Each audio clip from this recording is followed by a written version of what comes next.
الرحيم waxaan present garan doonaa rare case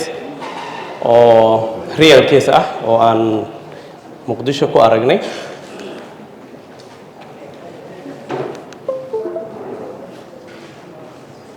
and solid variant of aneurysmal bone cyst rare case report of non-neoplastic and reactive bone lesion normally aneurysmal bone cyst waa common oo la arko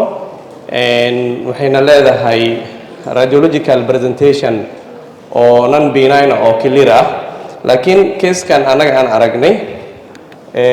waa wiil 20 sano jir ah wuxuu ku yimid gradually increasing in the left leg oo mar walba sii bararaysa for last 7 years bararkan muddo ayay oo iskala socday oo service ma uusan helin markii dambe oo magaalada yimid isbitaal ayuu tagay oo nan orthopedic surgeon uusan joogin laakiin dhakhtar surgeon ah joogay wuxuu u diray x-ray-dii waxay soo saartay saa u jeedaan inta geeska soo xigto tan aan u jeedaan waa TB-yadii so fibuladii ayaa waxa ku dhacay expanding osteolytic lesion oo maxaa la yiraahdaa trabeculations leh so bukaanka still cortex breakthrough ma sameynin oo cortex waa intact so feature-ka waa aggressive adana still waa benign so MRI ayaa loo diray MRI-dii markii waxayna tustay axial iyo hadda sagittal laga haysanaa waxay soo saareen ayagana fluid level so taasoo xoojinaysa bukaanka aneurysmal inuu leeyahay waxaan sameynay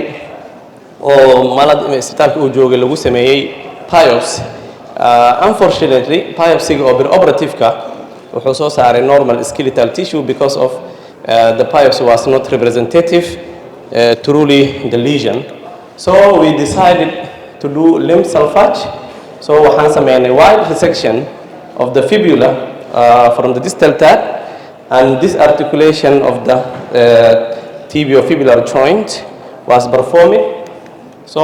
waxaan sameynay lateral longitudinal incision waxaan soo sameynay resection tumorkii dhamaa waan soo bixinay so excisional biopsy ay waxaan u dirnay markaba in la soo baaro bukaankii oo because maadaama oo still oo calaamad su'aal oo noo saarnaa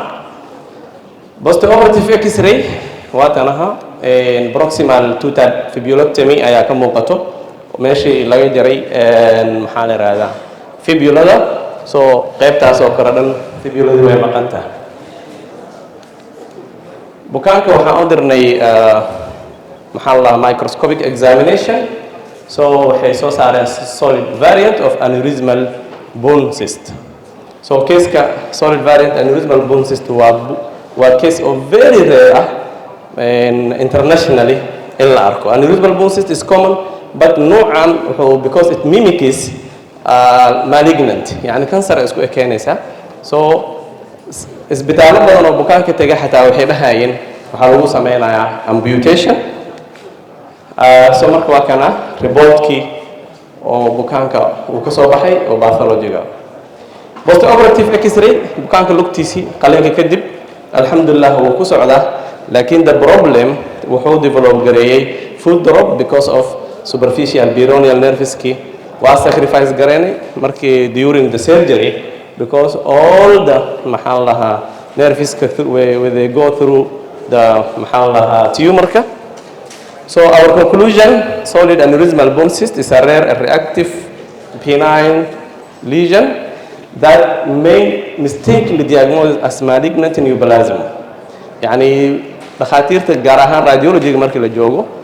dhakhaatiirta way ku sirmaan waxay u maleeyaan inuu noqdo malignant tumor inuu yahay sida osteosarcoma ama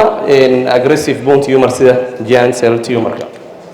so marka in clinical practice waxaan u baahanahay to recognize that these lesions are benign condition and surgical excision usually with curettage